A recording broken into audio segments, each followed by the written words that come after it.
ಎಲ್ಲರಿಗೂ ಶುಭೋದಯ. ನಮ್ಮ ಇಂದಿನ ಚಿಂತನ ಡಾಕ್ಟರ್ ಸಂಧ್ಯಾ ಪೈರವರ ಬುದ್ಧಚರಿತ ಕಥಾಸರಣಿ 2 ಪೂರ್ಣಚಂದ್ರನ ಬೆಳಕಿನಲ್ಲಿ ಭವ್ಯ ಶಿಶುವಿನ ಜನನ. ಹೌದು, 1 ತಿಂಗಳು ಕಳೆಯಿತು. ಮಾಯೆ ಹೇಳಿದ ಸುದ್ದಿ ನಿಜವಾಗಿತ್ತು. ಅವಳು ಗರ್ಭವತಿಯಾಗಿದ್ದಳು. ಅವಳ ಮುಖದಲ್ಲಿ ಶಾಂತಿ, ಆನಂದ ಮಡುಗಟ್ಟಿದವು. ದೇಹ ತೇಜೋಮಯವಾಗಿತ್ತು. ಅವಳನ್ನು ನೋಡಿದವರು ಒಂದು ಕ್ಷಣ ಮುಗ್ಧರಾಗುತ್ತಿದ್ದರು.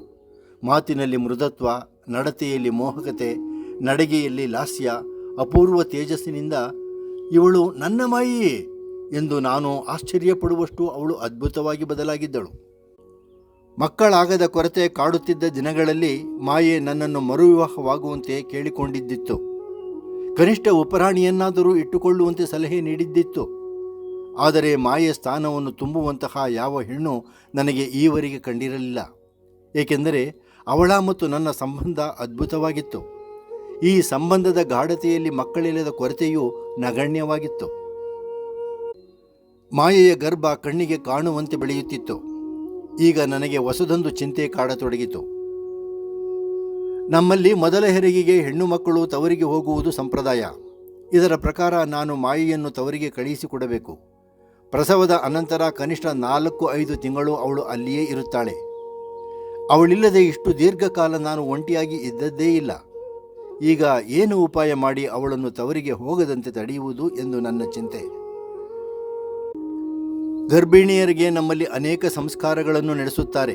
ಮುಖ್ಯವಾಗಿ 7ನೆಯ ತಿಂಗಳಲ್ಲಿ ಸೀಮಂತದ ಕಾರ್ಯಕ್ರಮ. ಈ ಸಂದರ್ಭದಲ್ಲಿ ಗರ್ಭವತಿಗೆ ಉಡುಗೊರೆ ನೀಡುವುದಿದೆ. ನಾನು ಮಾಯೆಯನ್ನು ಕೇಳಿದೆ, ನಿನಗೇನು ಬೇಕು? ಜಾಣೆ ನನ್ನ ಪತ್ನಿ ನಗುತ್ತಾ, ನನಗೇನು ಬೇಕು ಎಂದು ನಿಮಗೆ ಗೊತ್ತಿದೆ. ಹೆರಿಗೆಗೆ ತವರಿಗೆ ಕಳುಹಿಸಿಕೊಡಿ, ಬೇರೆ ಏನೇನೂ ಬೇಡ ಎಂದಳು. ಅವಳ ಈ ಮಾತನ್ನು ಒಪ್ಪದೆ ಬೇರೆ ದಾರಿಯೇ ಇರಲಿಲ್ಲ. 20 ವರ್ಷಗಳ ನಂತರ ನನಗೆ ಅರಮನೆಗೆ, ರಾಜ್ಯಕ್ಕೆ ಉತ್ತರಾಧಿಕಾರಿಯ ಸುಖ ಲಭಿಸುತ್ತಿದೆ. ಮಾಯೆಯ ಆಸೆಯನ್ನು ನಿರಾಕರಿಸುವುದು ಅದೆಂತೂ ಒಲ್ಲದ ಮನಸ್ಸಿನಿಂದ ಒಪ್ಪಿದೆ. ಆದರೂ ಅದು ಸರಿಯಿಲ್ಲ, ಈಗ ಸಮಯ ಸರಿಯಿಲ್ಲ, ಈಗ ಮಳೆಗಾಲ, ಈಗ ಬೇಸಿಗೆ ಎಂದೆಲ್ಲ ನೂರಾರು ನೆಪಗಳನ್ನೊಡ್ಡಿ ಅವಳನ್ನು ಕಳುಹಿಸಿಕೊಡುವುದನ್ನು ಮುಂದೂಡಿದೆ.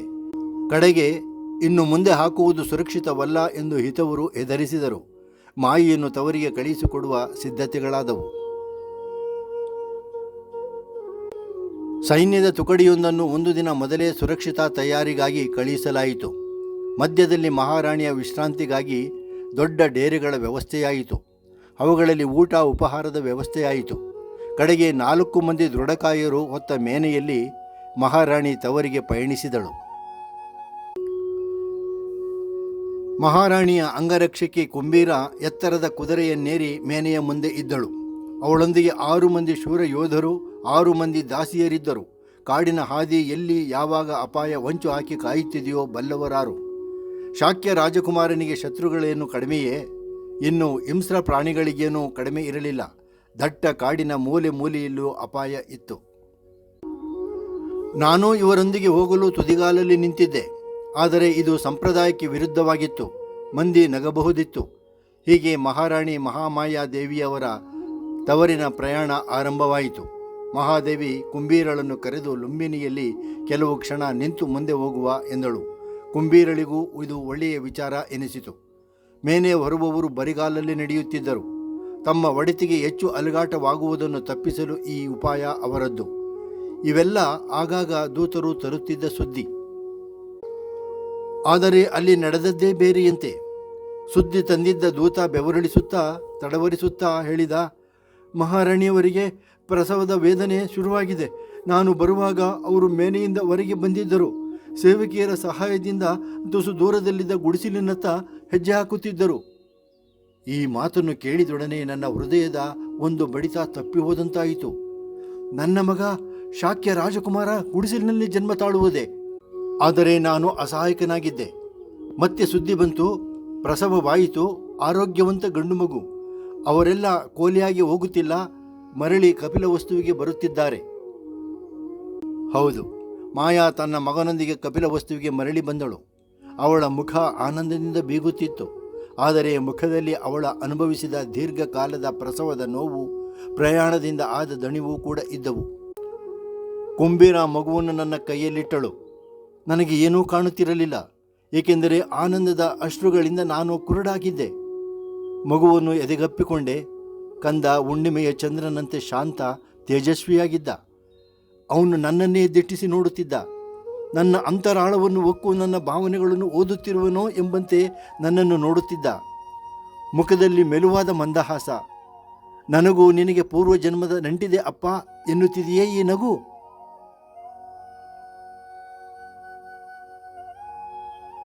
ಈಗ ಕೊಂಬೀರ ಹೇಳುತ್ತಿರುವುದು ಕೇಳತೊಡಗಿತು. ಮಹಾರಾಣಿಯವರು ಆಧಾರಕ್ಕಾಗಿ ಸಾಲ ವೃಕ್ಷದ ರೆಂಬೆಗೆ ಕೈಚಾಚಿದರು. ಆ ವೃಕ್ಷ ತನ್ನ ಕೊಂಬೆಯನ್ನು ಕೆಳಗೆ ಚಾಚಿ ಮಹಾರಾಣಿಯವರನ್ನು ಆಧರಿಸಿತು. ಅವರು ಅಲ್ಲಿಯೇ ಪ್ರಸವಿಸಿದರು. ಕೂಡಲೇ ಆ ಸಾಲ ವೃಕ್ಷ ಹೂಮಳೆಗರಿಯಿತು. ಇಂತಹ ವಿಚಿತ್ರವನ್ನು ನಾವ್ಯಾರೂ ಕಂಡಿರಲಿಲ್ಲ, ಕೇಳಿರಲಿಲ್ಲ. ಪೂರ್ಣಚಂದ್ರ ಆಗಸದಲ್ಲಿ ಒಳೆಯುತ್ತಿದ್ದ. ಇಲ್ಲಿ ನನ್ನ ತೋಳುಗಳಲ್ಲಿ ಅವನಿಗಿಂತ ಹೆಚ್ಚು ತೇಜಸ್ವಿಯಾಗಿರುವ ಈ ಕಂದ. ನಮಗೆ ಯಾರಿಗೂ ಬೇರೆ ಬೆಳಕಿನ ಅವಶ್ಯಕತೆಯೇ ಬೀಳಲಿಲ್ಲ. ಆದರೆ ನನಗೆ ರಾಣಿಯ ಆರೋಗ್ಯದ ಬಗ್ಗೆ ಚಿಂತೆಯಾಗುತ್ತಿದೆ. ಪ್ರಸವ ವೇದನೆಯನ್ನು ಅವರು ದೀರ್ಘಕಾಲ ಅನುಭವಿಸಿದರು. ಇದರ ಜೊತೆಗೆ ಪ್ರಯಾಣದ ಸುಸ್ತು.